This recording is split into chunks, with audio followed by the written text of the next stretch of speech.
Primera de Timoteo capítulo 3, verso 15. Para que si tardo sepas cómo debes conducirte en la casa de Dios, que es la iglesia del Dios viviente, columna y baluarte de la verdad. Y en el verso 16 hay algo que a mí siempre me ha llenado de satisfacción espiritual. Porque en el verso 16 dice, e indiscutiblemente, otras versiones dice, sin contradicción alguna, grande es el misterio de la piedad. Quiere decir que hay un misterio escondido en aquel grupo llamado cristiano. ¿Por qué? Porque aquel grupo llamado cristiano es un grupo que ha tenido un encuentro personal, íntimo con el mismo Dios de los cielos. Por ello yo no creo en un cristianismo pesado. Yo no creo en un cristianismo el cual se encuentre estancado. Yo creo en un cristianismo que se mueve. Yo creo en una iglesia la cual siente la presencia del mismo Dios de los cielos. Yo creo en una iglesia la cual siente esas caricias del mismo Dios a cada momento. Una iglesia que está viendo a cada día las maravillas del Dios de los cielos. Dele un aplauso, pero déselo con todo su corazón al Señor. Con todo su corazón. Aleluya.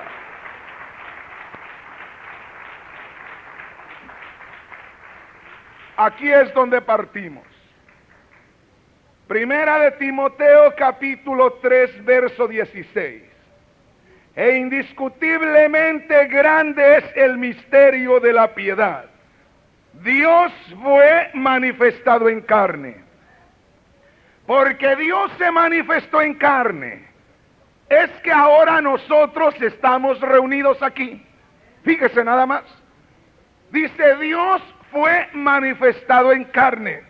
De manera que Dios se dejó ver, humanamente hablando. Dios se manifestó en carne, se mostró como hombre, se mostró en forma humana. Y ahí es donde está nuestro fundamento, el fundamento de los cristianos. Esa debe de ser la verdad que debemos pregonar. La iglesia es columna y baluarte de la verdad.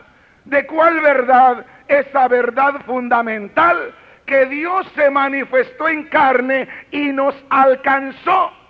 Dios se humilló, Dios descendió hasta nosotros, ya que nosotros no podíamos elevarnos a Él.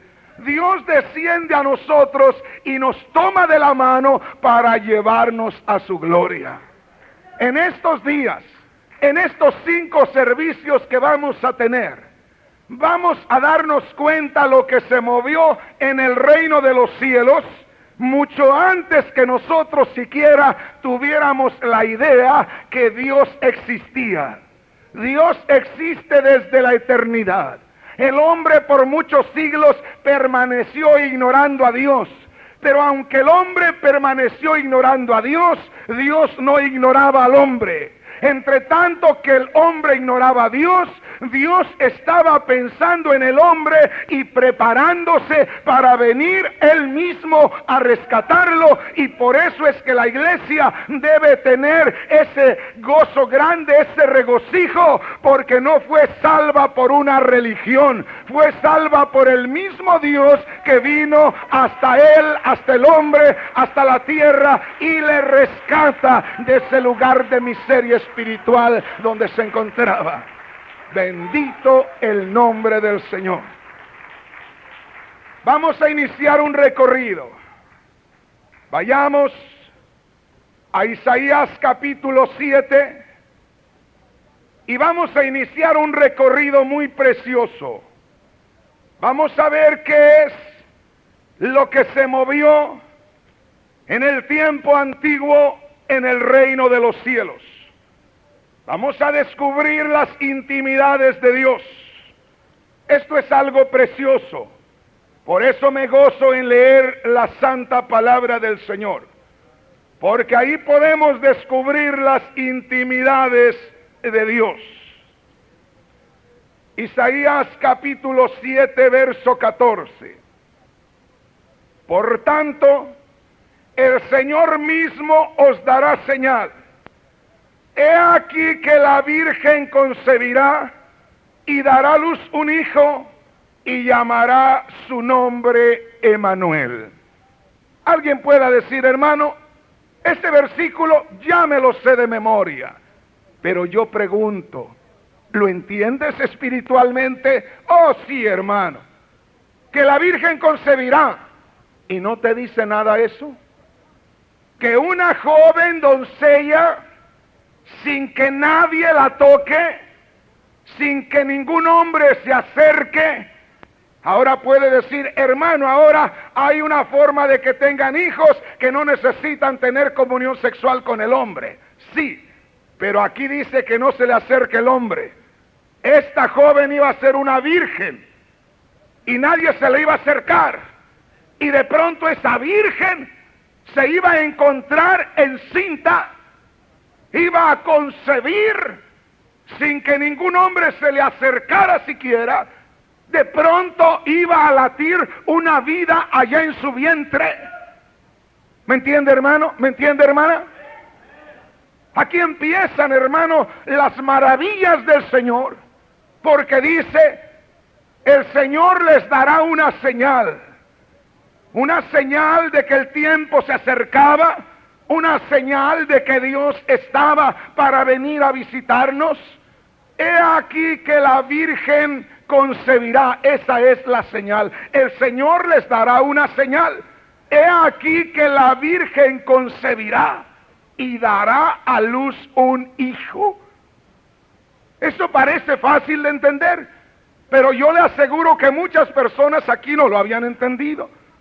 Que de pronto una joven virgen, sin tener relaciones con un hombre, sin que siquiera la haya tocado un hombre, ahora puede venir un niño sin que la joven tenga relaciones sexuales con un varón. Saben hacer muchas cosas ahora, pero tiene que estar la mano del hombre ahí. Y acá dice, he aquí que la Virgen concebirá. De pronto se encontrará que una virgen concibió sin que nadie de los hombres la tocara. Eso está tremendo. He aquí que la Virgen concebirá. Por eso cuando el ángel le habló a María, María, una jovencita temerosa de Dios, doncella virgen, le dice el ángel, concebirás y darás a luz un hijo. Y María dijo, ¿cómo ha de ser eso? Si no conozco varón. Yo sé que una mujer puede quedar encinta, dijo, pero tiene que tener relaciones sexuales con un varón. ¿Cómo va a ser eso? Y entonces el ángel le dice, eso se encuentra en Lucas, luego lo lee usted, o si quiere lo leemos de una vez. Venga conmigo y gocémonos en la palabra de Dios. Quiero decirle que hay escrituras que yo las conozco desde hace 19 años y no dejan de maravillarme todavía. Qué triste es ver a aquellos hombres que tanto han leído la palabra de Dios, que ya no sienten nada cuando leen la palabra, que ya creen que la saben toda y ya no tienen esa experiencia gloriosa. Para mí es algo maravilloso cada vez que leo la palabra. Lucas capítulo 1, ¿ya lo tenemos? Dice así en el verso 26. Al sexto mes el ángel Gabriel fue enviado por Dios a una ciudad de Galilea llamada Nazaret, a una virgen desposada con un varón que se llamaba José, de la casa de David, y el nombre de la virgen era María. Dice ahí, y entrando el ángel en donde ella estaba, le dijo, salve, muy favorecida, el Señor es contigo, bendita tú entre las mujeres. Mas ella, cuando le vio, se turbó por sus palabras y pensaba qué salutación sería esta. Entonces el ángel le dijo, María, no temas, porque has hallado gracia a los ojos de Dios. Y ahora, oiga esto, y ahora concebirás en tu vientre y darás a luz un hijo y llamarás su nombre Jesús. Luego dice ahí en el verso 34, entonces María dijo al ángel, ¿cómo será esto? Pues no conozco varón. Respondiendo el ángel le dijo, oiga aquí, el Espíritu Santo vendrá sobre ti y el poder del Altísimo te cubrirá con su sombra. Por lo cual también el santo ser que nacerá será llamado Hijo de Dios. Aquí comienza a descubrirse el misterio. El ángel le dice, María, ahora vas a concebir. Y María dice, ¿cómo voy a concebir si yo no he tenido relaciones sexuales con un varón? ¿Cómo ha de ser eso? Y el ángel le dice, María, el Espíritu Santo vendrá sobre ti. Le dice, el poder de Dios va a descender sobre ti. Te va a envolver el poder de Dios. Cuando te haya envuelto el poder de Dios, ahí quedarás encinta. ¡Qué precioso! No iba a ser un hombre poniendo su mano en aquella doncella. Iba a ser el poder de Dios sobre ella, la presencia de Dios viniendo a ella y quedándose en ella, porque aquel santo ser que nacerá, dice, será llamado Hijo de Dios. ¿Entendemos? Aquella criatura que iba a nacer debía tener un padre como todos los demás, porque se iba a ver semejante a los demás, inclusive iba a tener un nombre como los demás. Pero ¿de dónde o de quién era hijo? Sabían que era hijo de María porque nacía de María, pero ¿quién era su padre? Por eso es que aquel varón Jesús se le conoció como Hijo de Dios. ¿Por qué? Por su apariencia humana, porque tenía un cuerpo semejante al suyo y al mío, y eso tenía que tener una explicación. Debía de haber una procedencia de esa humanidad. Pero eso no quiere decir que haya una separación entre Dios y Jesús. Es la misma manifestación en carne de Dios. Por ello Pablo dijo, grande es el misterio de la piedad, grande es el misterio que encierra nuestra fe cristiana. Dice, porque Dios se ha manifestado en carne. ¿Por qué estoy yo ahora predicando de la Biblia? Porque Dios vino a esta tierra en la persona de Jesús y en esa forma Él me alcanzó. Dios se hizo hombre, Dios se humanó para que yo me pudiera espiritualizar. Yo no podía ascender al reino de los cielos, pero en eso que Dios desciende a la tierra para tomar forma humana y derramar sangre por mí en la cruz, al recibir yo ese sacrificio por la fe, yo me sitúo en lugares celestiales. Dios desciende para que yo suba. Dios baja para que yo vaya al reino de los cielos. Dios se hace hombre para que yo me haga de la familia de Dios.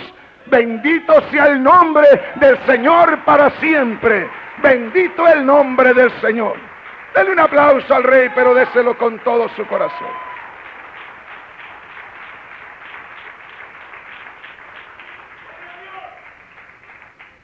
Por eso en muchas ocasiones se me pregunta y se me dice, hermano Rodríguez, entonces Jesús no es Dios. Si Jesús es el Hijo de Dios, el ángel dijo, a ese santo ser que nacerá, a ese varón que ustedes van a ver semejante a los demás, será llamado por su apariencia humana, será llamado Hijo de Dios, porque toma una naturaleza humana. ¿Y de quién es hijo ese varón? Eso es lo que se buscaba ubicar.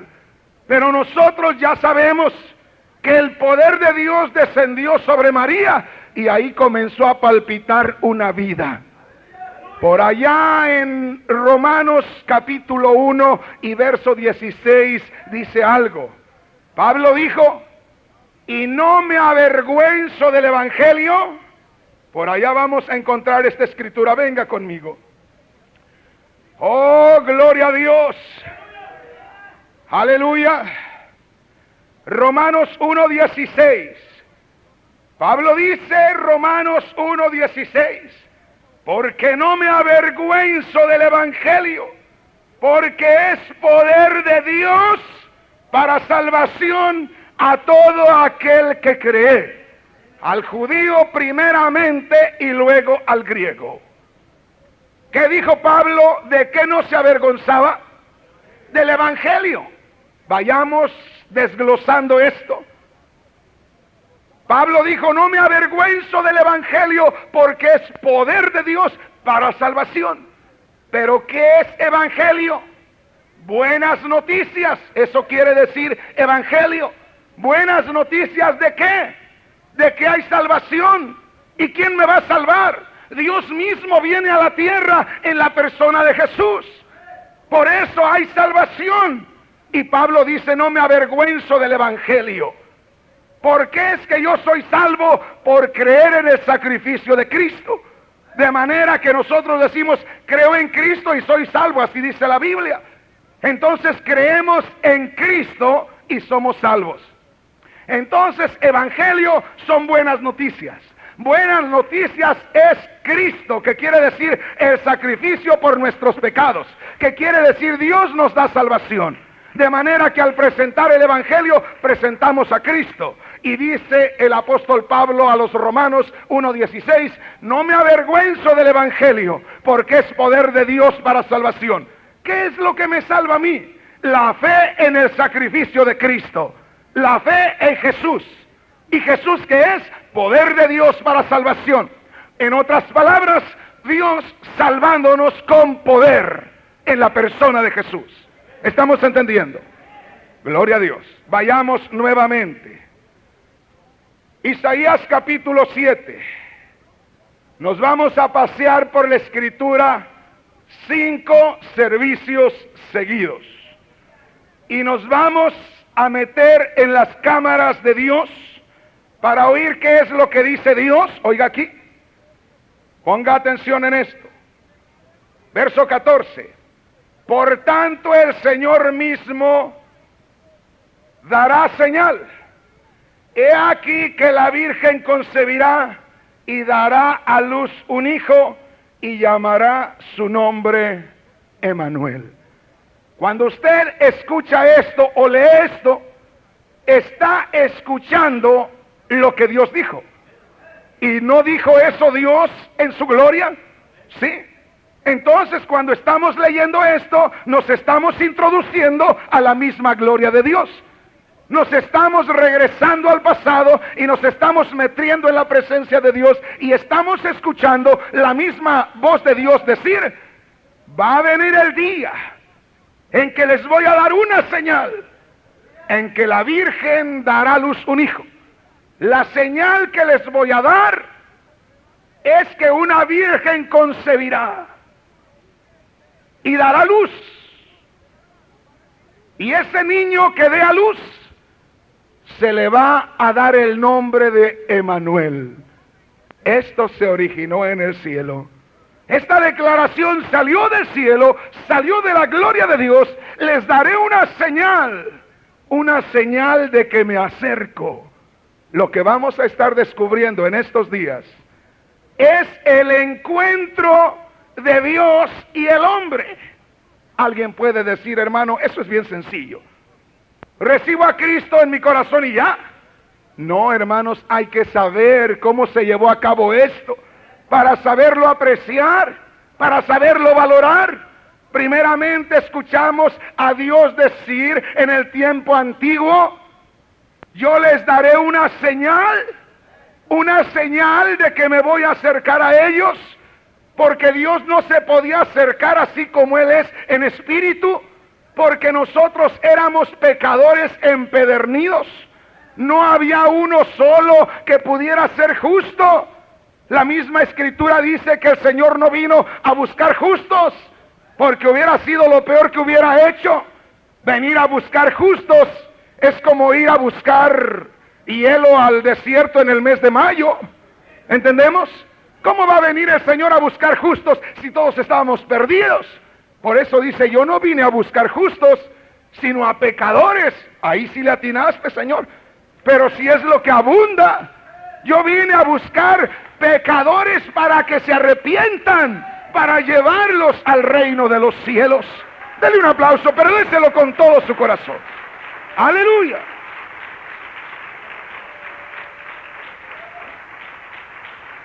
¿Estamos entendiendo? Entonces estamos escuchando lo que Dios dice en su gloria. He aquí que les voy a dar una señal. ¿Señal de qué? Señal de que me acerco. Porque si no les doy señal y me acerco al mundo, tengo que matarlos a todos. ¿Pero por qué? Porque han pecado contra mí y no tienen justificación. ¿Se da cuenta por qué Dios tenía que acercarse de esa manera? Si Dios se acerca como Él es en espíritu, solo viene a hacernos juicio a todos. Y nos tiene que destruir y nos tiene que mandar a la condenación eterna a todos. Pablo dice, por cuanto todos pecaron, están destituidos de la gloria de Dios. Romanos 3:23. La paga del pecado es muerte, mas la dádiva de Dios es vida eterna en Cristo Jesús. Eso dice Romanos 6:23. ¿Entendemos ahí? Dice Pablo a los Romanos 3:23. Por cuanto todos pecaron, destituidos de la gloria de Dios. Romanos 6:23. La paga del pecado es muerte. Dice, si me acerco les tengo que pagar por sus actos. Y a todos los destruyo. Y la muerte eterna. Se perderán para siempre. Mas la dádiva de Dios, oiga eso, es vida eterna en Cristo Jesús. La vida eterna se nos presenta en Cristo Jesús. ¿Y quién es Cristo Jesús? Dios manifestado en carne, Dios mismo viniendo a nosotros a rescatarnos, pero no podía venir en su esencia espiritual porque nos destruye, porque nos manda a la condenación eterna. Y la única forma que Él podía venir a nosotros era trayendo el mismo Cordero. Juan dijo, he ahí el Cordero de Dios que quita el pecado del mundo. Pero no era un Cordero solo enviado del cielo, era el mismo Dios trayendo el Cordero. En otras palabras, era el mismo Dios encarnado.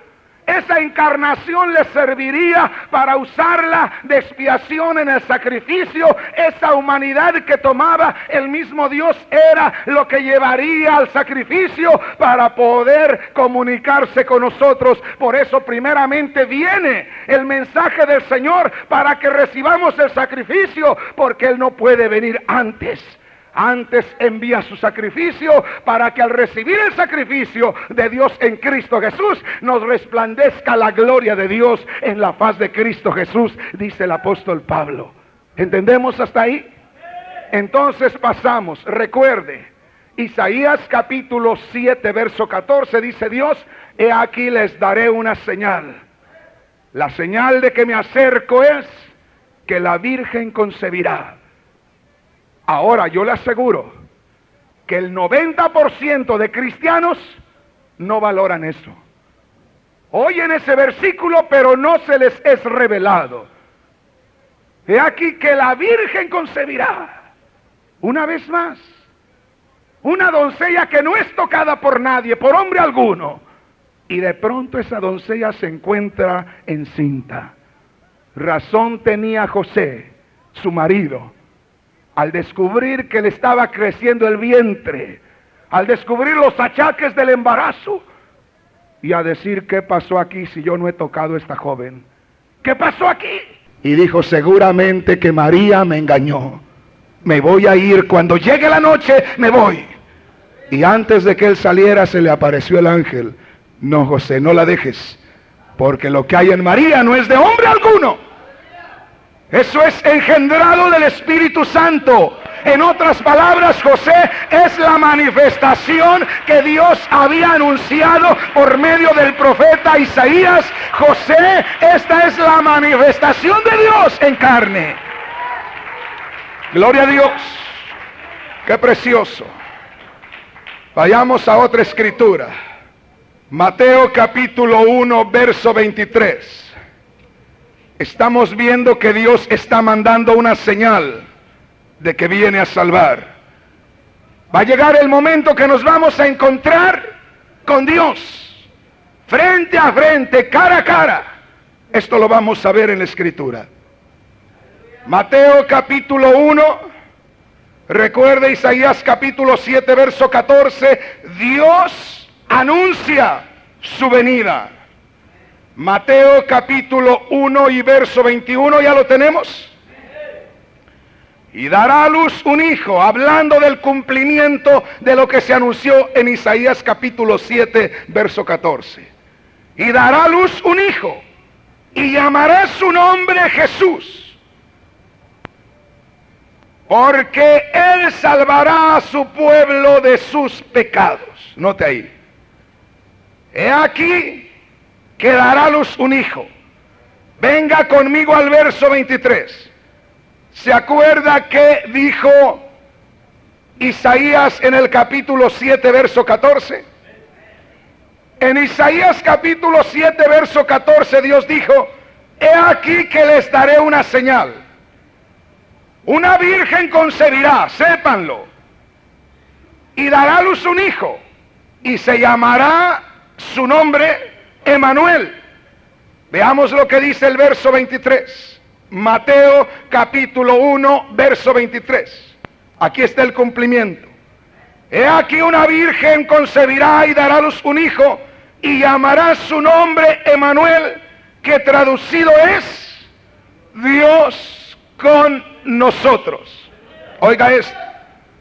Ahí estaba una jovencita, se le aparece un ángel y le dice, María, ahora concebirás y darás a luz un hijo y le vas a poner Jesús como nombre. Y aquella joven dice, ¿y cómo voy a tener un hijo si no he tenido relaciones sexuales con un varón? ¿Cómo?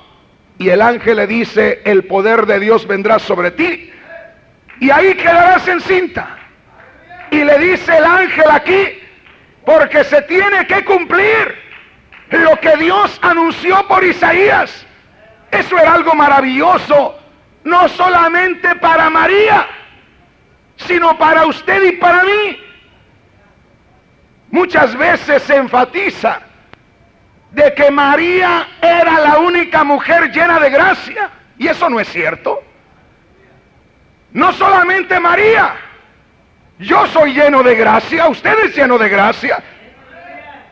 A veces se enfatiza y se dice que el ángel le saludó como haciéndole reverencia a María y diciéndole, bendita tú eres entre las mujeres, llena de gracia, como diciendo, tú estás tan llena de gracia que tengo que humillarme ante ti. Eso no dijo el ángel. El ángel le dijo, salve, le saludó y añadió y le dijo, muy favorecida. ¿Qué quiere decir eso? Te hicieron el favor más grande que pueda pasarle a una doncella. No que ella tuviera mucha gracia para poder dar, no. La gracia del Señor la llenó. Pero ¿por qué le digo que no es solamente María la que está llena de gracia, sino también yo? Porque la gracia que se manifestaba a través de María era para ella y para mí. No era nada más para ella. Ese era el